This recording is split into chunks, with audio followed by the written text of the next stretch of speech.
Specifically, in the downtown east side of Vancouver, I never had a single female patient who had not been sexually abused as a child, and as were many other men. And so it's always, the heart of addiction is always emotional loss. And the obvious ones are those losses incurred by those adverse childhood experiences identified in this California study. But there's another side to it as well.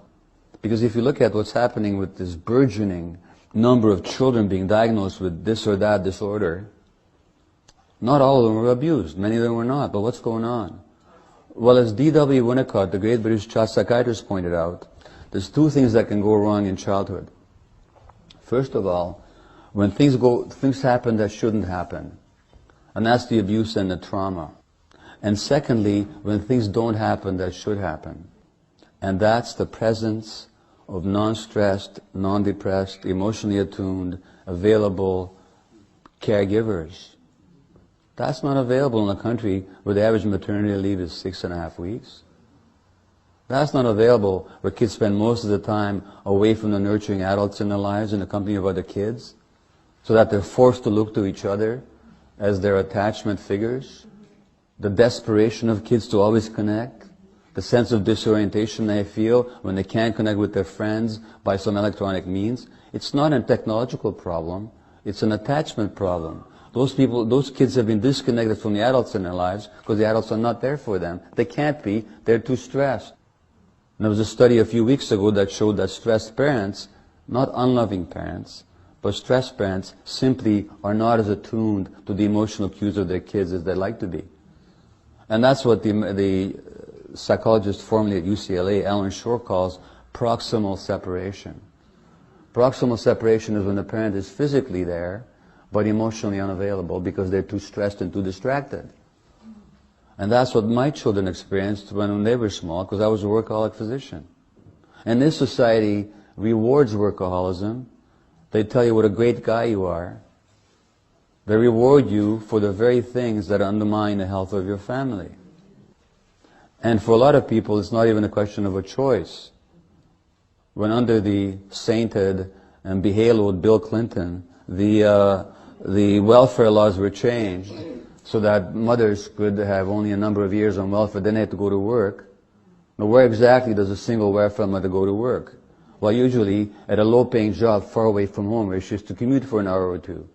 And all that time that she's working, and all that time that she's commuting, her child is in some daycare, inadequately staffed, with undertrained personnel. Well, who does that kid got to connect to then? The other kids. And the children become each other's connection foci. And that means that for the first time in history, you have large numbers of kids, immature creatures, getting them modeling in their cue giving and their sense of direction and sense of values and how to walk and how to talk from other immature creatures. Well, what do you expect in that culture but all kinds of dysfunction?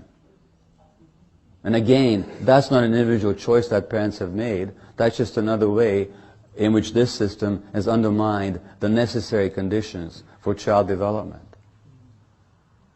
A study out of Notre Dame University last year showed that the healthiest environment actually for child rearing is the hunter-gatherer society, hunter-gatherer village. And why? Because in the hunter-gatherer village, three things happen to kids that don't happen in our culture anymore for many, many kids. Number one, the kid's always with the parent. Well, that's not possible in this country. You know, civilized countries actually have paternity leave. Never mind the 6-week maternity leave. When the Puritans arrived in North America, they were appalled at the parenting practices of the natives. Do you know why? Because the natives didn't beat their kids. And to the Christians, this meant sparing the rod, spoiling the child. So that's the first thing. The second thing is when kids cried, they were picked up. Imagine that, picking up a kid when he's crying. We're telling people at 5 months, when kids are 5 months, 6 months, don't pick them up. You want them to become independent. We're missing the point that the way to promote independence is to invite dependence. Because people become independent when they feel secure in the world. So you promote independence by inviting dependence. But so so these Aboriginal cultures, they picked up kids when they were crying, which meant that the kids' brains don't become overwhelmed by the stress hormones. When a child's brain becomes overwhelmed by stress hormones because he's not picked up, that has all kinds of impacts on the child's brain development, because the brain develops an interaction with the environment. So even if you don't abuse kids in this country, but if you just follow the parenting practices recommended by the so-called experts, you're going to screw up your kids tremendously. And the third quality of the hunter-gatherer society is that children were brought up in the context of nurturing adults, not just the parents, not just the father, not just the mother, but that clan, tribe, community, and neighborhood that I was talking about before. So any system that destroys those conditions, that stresses the parents. See, if we think it's genetic, we don't have to ask what happened to black people in this country, and what are the stresses on black males that trigger their prostate cancers. We don't have to look at what happened to the native people in this country that triggers their addictions, or to many other people, native or black or Caucasian or whoever. It's all in the genes is an explanation for the way things are that does not threaten the way things are. Why should someone feel unhappy or engage in antisocial behavior when that person is living in the freest and most prosperous nation on earth? It can't be the system. There must be a flaw in the wiring somewhere. And finally, let me just read you a quote from another chapter of my book on addiction. Detective Sergeant Paul Gillespie, head of Toronto's Sex Crimes Unit, rescued children from the purveyors of internet pornography. As the Global Mail reported on his retirement from police work, 6 years at that job had not inured him to the horrors that he witnessed. And this guy made it his job to find out where in the world was it happening that this child was being abused on the net. Then he retired, and a newspaper wrote, Paul Gillespie still can't get used to the sounds of crying and pain in the graphic videos of children being raped and molested that he has seen all too often on the web.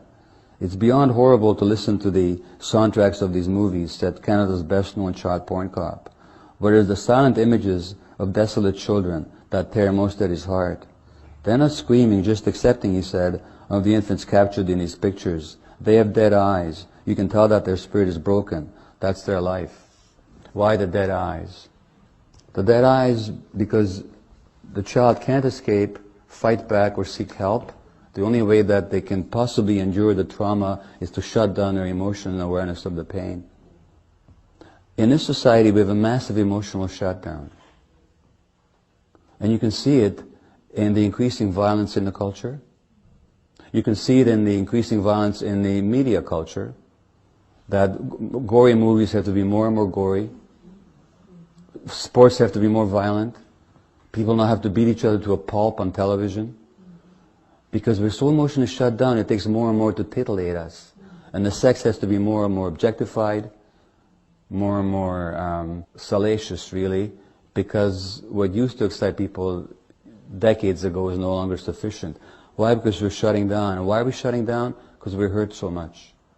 And the more we shut down, the more we need external sources of stimulation to make us feel anything at all. Now, in the case of the abused child, of course, the shutdown is obvious as to why it's happening. But the second point is that if that same cop, instead of quitting the force, had transferred to the drug squad, according to all the research, who do you think he'd be chasing in the streets? Those same kids that he didn't rescue. Because according to all the research and the brain developmental data, they're the ones who become the street drug addicts.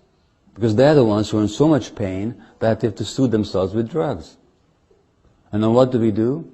We take people who are abused to start with, and then we make them a social enemy. And they're the ones who make up our jail population.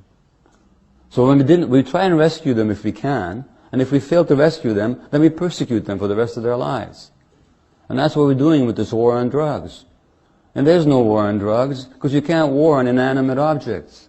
There's only a war on drug addicts, which means that we're warring on the most abused and vulnerable segments of the population. And we could argue left and right what a failure the war on drugs has been, because you can see that it's not working. But you know what? I have a different point of view. If decade after decade after decade, the stated intentions of our policies are not being realized, in fact, the very opposite is happening, then is it really a failure? Or maybe is it serving some purpose? Maybe it's serving the purpose of maintaining the rationale, the raison d'etre of law enforcement and a repressive apparatus that can be used against the people when the need arises. Maybe it has the function of demonizing a certain section of the population and increasing the fear in the rest of the population that justifies more repression. Maybe it has the function of keeping a whole legal apparatus going. Maybe it has the function of making a lot of money for a lot of people. Maybe it has the function of fueling the privatized incarceration industry. So maybe after all it's not such a failure at all. And from that perspective, was the Vietnam War a failure? No, it wasn't. It was lost militarily, but the end result was that the U.S. still gets to control the economies of Southeast Asia. Is the Iraq War a failure? Well, it is for the people who died there, for the 500,000 Iraqis or 1 million whose lives are lost, but it's not a failure for the American oil companies. So that every war, we have to be careful before we call them failures. Somebody wins. The somebody who wins are the same people who are destroying neighborhoods and communities. It's the same system that undermines human health, that undermines human dignity, that undermines human connection, that really makes life less tolerable on our planet. Now, we don't have to agree on what the solutions might be, and that's okay. What we do agree on is the importance of speaking the truth. What we do agree on is the importance of people getting together and struggling in a healthy way for a different life. Because if it's the loss of control and the isolation and the suppression of self-expression that are the greatest causes of stress, then surely one answer to the stress of this culture is to get together and to express ourselves and not to be silent and to connect with other human beings. Or as Joe Hill said, don't mourn, organize. Thank you very much.